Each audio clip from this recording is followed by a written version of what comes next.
हाँ बेटा, अब आ रही आवाज?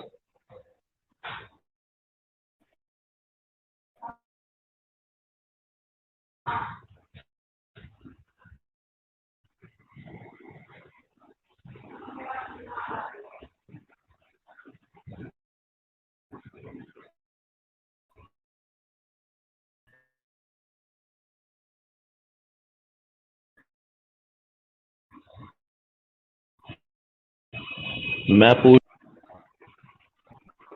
अब मैंने ऑन करके फिर किया।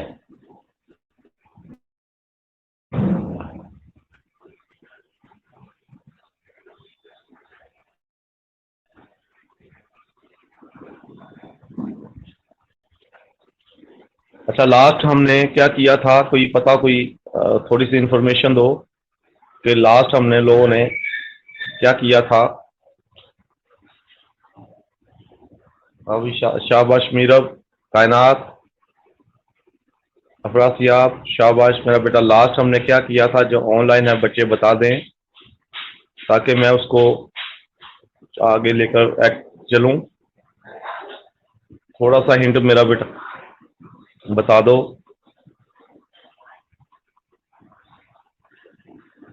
वैसे तो हमने इंट्रोडक्शन टू बायोस्टैटिस्टिक्स किया, आप लोगों ने ग्राफिक रिप्रेजेंटेशन ऑफ डाटा जिसमें ग्राफ वगैरह दूसरा चैप्टर किया। तीसरा चैप्टर जो है वो आपके पास central tendency, mean, median, mode किया था। चौथा चैप्टर आपने डिस्पर्शन वाला किया था जिसमें डिस्पर्शन करते थे, standard deviation, variance, mean deviation, coefficient of variance वगैरह किया करते थे। उसके बाद बच्चों हमने correlation and regression line chapter किया, ये सारा फिजिकल फेस टू फेस भी मैंने करवा दिया था। उसके बाद प्रोबेबिलिटी में हमने किए कुछ टॉपिक, उसमें नॉर्मल डिस्ट्रीब्यूशन सर 10 था। फिर मैंने आपको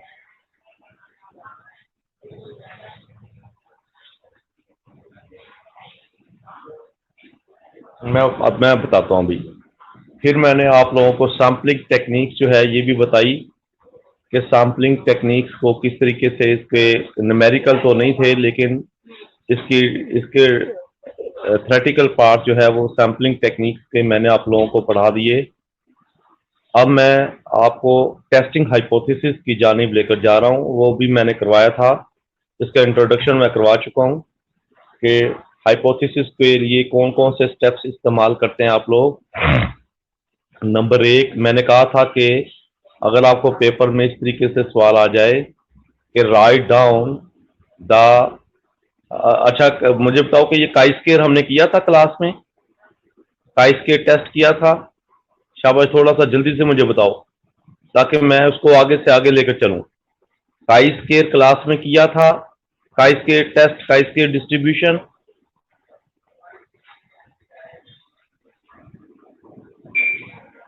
बेटा काई स्क्वायर के न्यूमेरिकल और काई स्क्वायर का टॉपिक हमने किया था।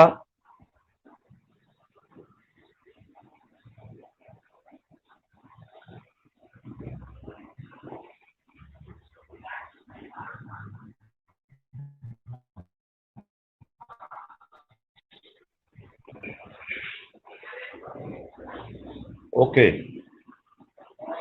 अब मैं टेस्टिंग हाइपोथेसिस, क्योंकि मुझे पता है कि ये कोरोना जो है ये लंबा चला गया है, तो हमने इसको अब ऑनलाइन ही अपने सिलेबस को, जो हमारा टेस्टिंग हाइपोथेसिस जिसको इन्फ्लुएंशियल स्टैटिस्टिक्स का नाम देते हो, जिसको अप्लाइड स्टैटिस्टिक्स का नाम देते हो,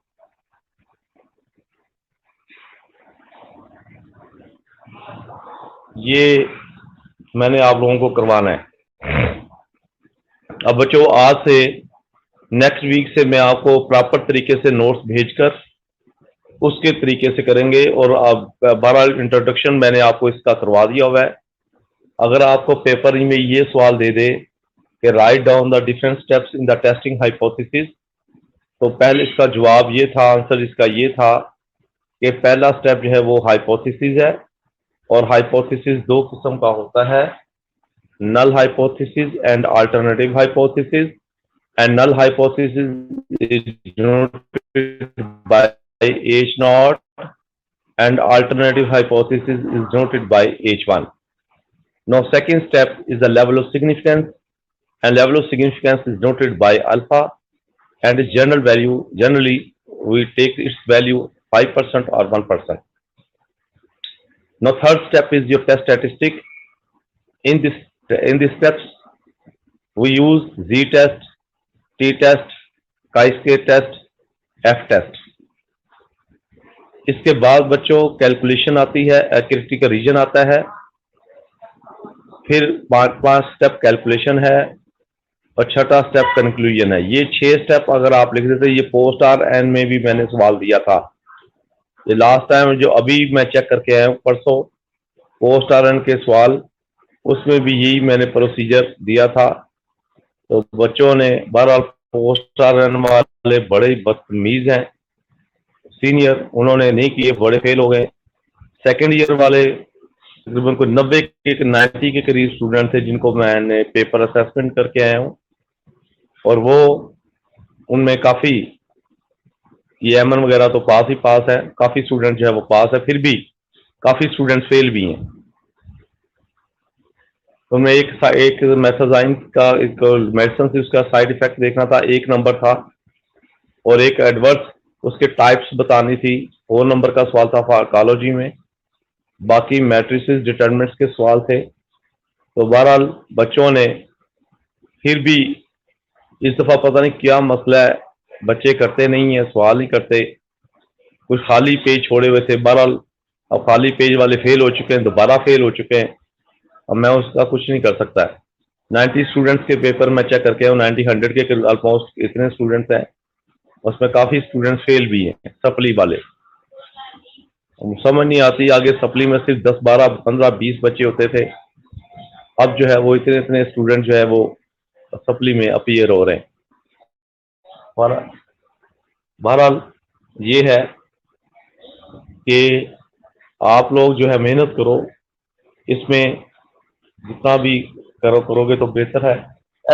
रिदा बेटा दरवाजा बंद कर दो, मेहनत करो इसमें, क्योंकि आगे ऑनलाइन क्लासेस में यही होना है जो आप लोगों को करवाया, मेहनत आप लोगों की होनी है, समझाना जो है वो मकसद होगा। तो इसमें ये है कि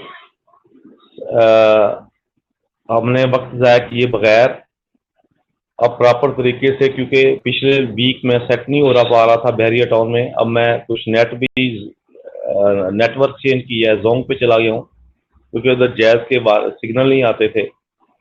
तो वो भी आप लोगों के लिए स्पेशल सिम खरीद कर उसको, नेटवर्क मेरा नंबर वही है बट नेटवर्क चेंज किया है मैंने, और अब मैं PTCL का भी लगवा रहा हूँ नेट, ताकि जिधर का भी हो उधर के हम उसको चलाकर अपना काम चलें। तो नेक्स्ट इंशाल्लाह मैं आपको प्रॉपर तरीके से इसके नोट्स भेजकर इसको स्टार्ट कर देंगे। काम तो थोड़ा सा ही है लेकिन टिपिकल है, कैलकुलेशन है, लिखनी पड़ती है। अच्छा बेटा, मैंने आपको कहा था कि हाइपोथेसिस में जिसको आप इन्फरेंशियल स्टैटिस्टिक्स का नाम देते हो, इन्फरेंशियल स्टैटिस्टिक्स का या हाइपोथेसिस का नाम जो है वो बायोस्टैटिस्टिक्स का, अप्लाइड स्टैटिस्टिक्स या इन्फरेंशियल, INFERENTIAL, इन्फ्रेंस से लफ्ज निकला है इन्फरेंशियल, उसका नाम देते हो। अच्छा, इसमें मैंने आपको कहा था कि एक होता है क्वालिटेटिव डाटा, एक होता है क्वांटिटेटिव डाटा।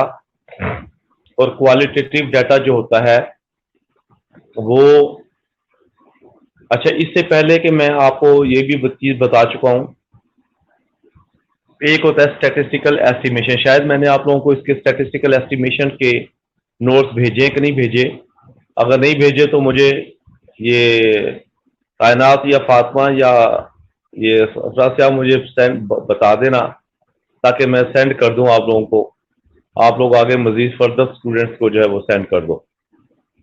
तो मैंने आपको पहले ही बताया था कि मुझे फातिमा का पता नहीं क्या मसला है, वो बताती नहीं है। कायनात आप बता दिया करो कि एक दिन पहले कि कौन सा लेक्चर जो है वो हमने बेटा पढ़ा है और कौन सा हमने करना है अब, या करना तो छोड़ो, या हमने लास्ट कौन सा पढ़ लिया, ताकि मैं मजीद उसके एक दिन मुझे पहले बता दो कि मैं आपको नोट सेंड कर दूं, ताकि वो मैं आपको, मुझे नहीं पता होता कि मैंने क्या पढ़ाया, इतनी क्लासों को ऑनलाइन पढ़ाना पड़ता है। तो आप लोगों को मैं बता दूं कि बेटा ये नोट्स है, इसको मैं वो सेंड कर दूं आप लोगों को, बजाय कि बार बार लेक्चर वही करवाऊं। अब मैं भूल जाता हूं। अब देखो मुझे नहीं पता कि ये मैंने चीज करवा दी है, फिर मैं दोबारा करवा रहा हूं। इसलिए मैं कहता हूं कि मुझे बता दिया करो कि हमने लास्ट टाइम सर ये किया था, ये आपने नोट सेंड किए थे इस चीज के। बस इतना 2-4 लफ्ज मुझे लिखकर भेज दिया करो, आपकी बड़ी मेहरबानी।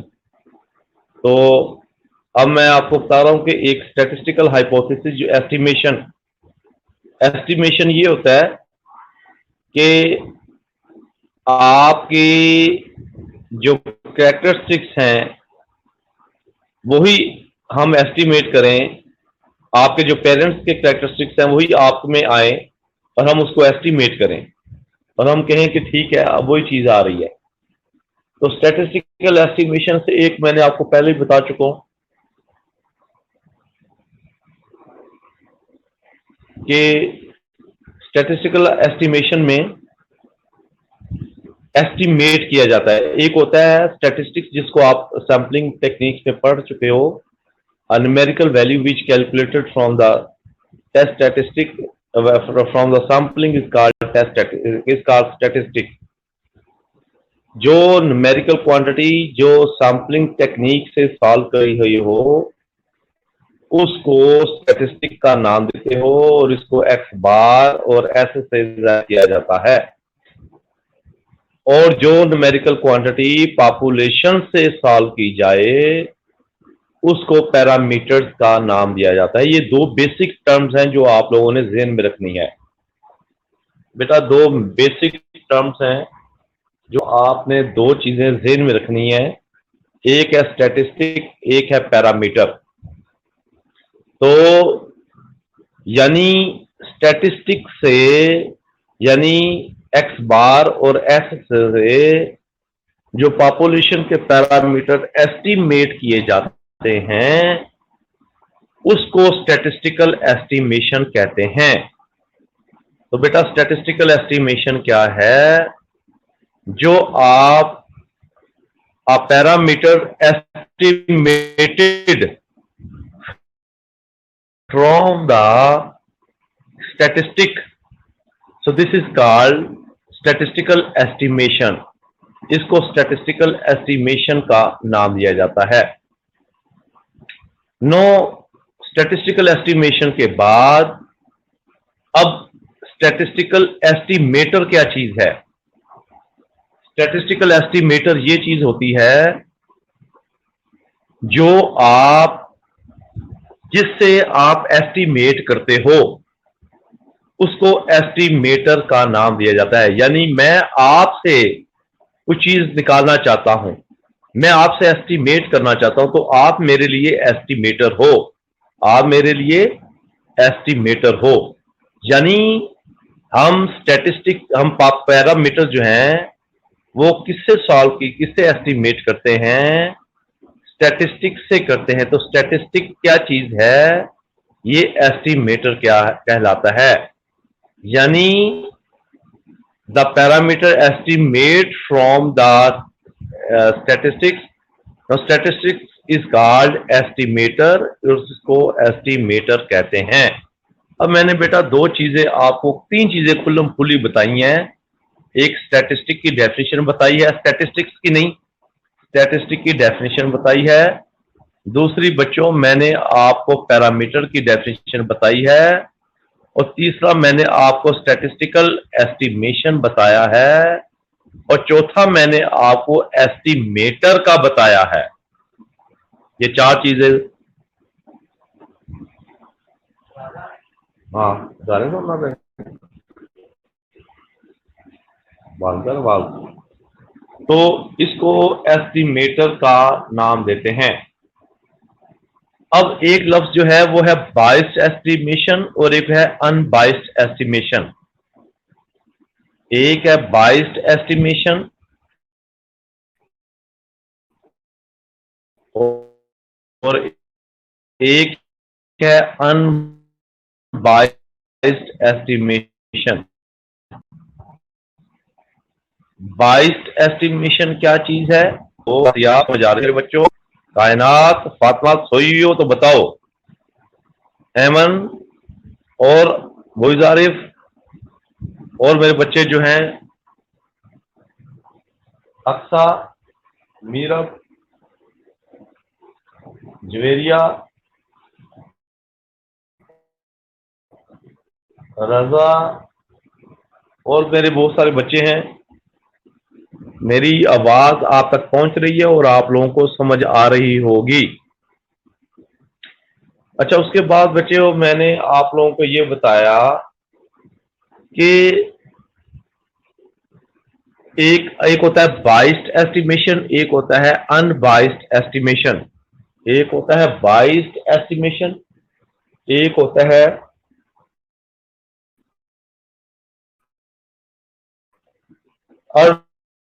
Unbiased estimation.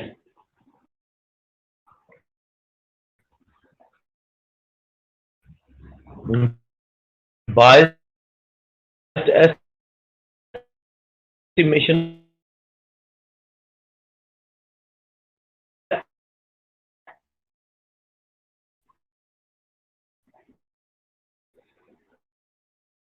जिसमें एरर आ जाए।